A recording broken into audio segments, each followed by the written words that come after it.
안녕하세요. 소아청소년과 전문의 하정훈입니다. 아이 피부에 노란 진물이 나는 병이 있습니다.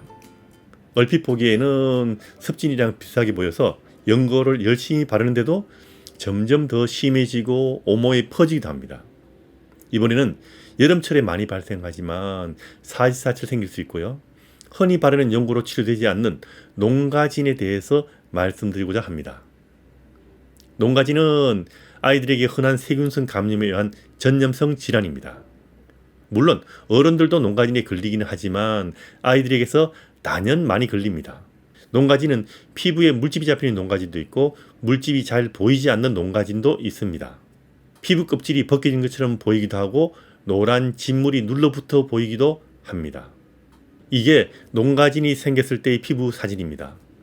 한번 봐두시면 도움이 될 겁니다. 이거 비싼 병이 생기면 농가진을 의심하고요. 바로 소아청소년과 의사의 진료를 받는 것이 안전합니다. 농가진은 피부에 있는 세균에 의해서 생기기 때문에 특별히 잘못하지 않아도 생깁니다. 하지만 벌레 물리거나 다치거나 가려운 부위를 손톱으로 긁다가 상처가 생기면 그 부위로 세균이 들어가서 농가진이 생길 수도 있습니다. 아토피성 피부염이 있는 아이는 피부가 가렵기 때문에 긁다가 농가진이 잘 생길 수 있기 때문에 특히 치료에 유의를 해야 됩니다.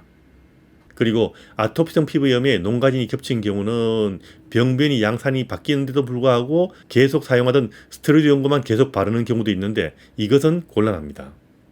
아토피성 피부염 치료 중이라도 병변이 양산이 바뀌면 다시 소아청소년과 의사의 진료를 받아야 한다는 거 잊지 마시기 바랍니다. 농가진이 의심되면 소아청소년과 의사의 진료를 받는 것이 안전합니다. 농가진이 생기면 병변의 종류와 심한 정도에 따라서 먹는 약이나 바르는 항생제를 사용해서 치료합니다. 노란 벌꿀이 굳은 것처럼 딱지가 생기는 것과 물집이 잡히는 크게 두 종류의 농가진이 있는데 주로 일으키는 세균이 다르고 합병증도 좀 다릅니다. 어떤 약으로 치료할 것인가는 농가진의 종류에 따라서 약간 다를 수 있기 때문에 소아청소년과 의사의 진찰이 중요합니다. 항생제만 바르는 경우도 있지만 먹는 항생제를 같이 사용해야 하는 경우도 있습니다. 일단 농가진이 몸의 여러 군데 생기면 먹는 항생제를 사용할 수 있다는 점은 미리 알아두고 계셔야 합니다. 농가진의 항생제를 사용할 때는 바르는 항생제를 사용하든 먹는 항생제를 사용하든 완전히 나을 때까지 치료하는 것이 중요합니다. 다시 말하면 항생제는 의사가 그만 치료하라고 할 때까지 충분하게 사용하지 않는 경우는 다시 재발할 수 있는데 먹는 항생제를 사용할 경우는 10일 이상 사용하는 것이 안전합니다. 농가진은 전염이 잘 되는 병입니다. 아이 몸의 다른 부분으로 농가진이 퍼질 수 있고 다른 사람에게도 농가진이 퍼질 수 있습니다. 농가진 균이 묻은 손으로 이곳저곳을 긁다 보면 긁은 곳의 피부가 손상을 받고 손상받은 부분으로 농가진이 퍼질 수 있으니까 주의해야 됩니다. 그래서 손톱을 작게 깎고 손을 비누물로 자주 씻어주고 힘든 이야기지만 긁지 않게 주의를 해줘야 합니다. 농가진 부위도 물과 비누물로 잘 씻어주고 부드럽게 딱지도 제거해 주어야지 병이 빨리 좋아지고 전염도 줄일 수가 있습니다.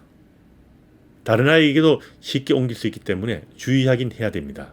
그래서 항생제 치료를 시작한 후 적어도 24시간 동안은 다른 사람에게 옮길 수 있기 때문에 이 기간 동안은 단체 생활을 피하는 것이 좋습니다.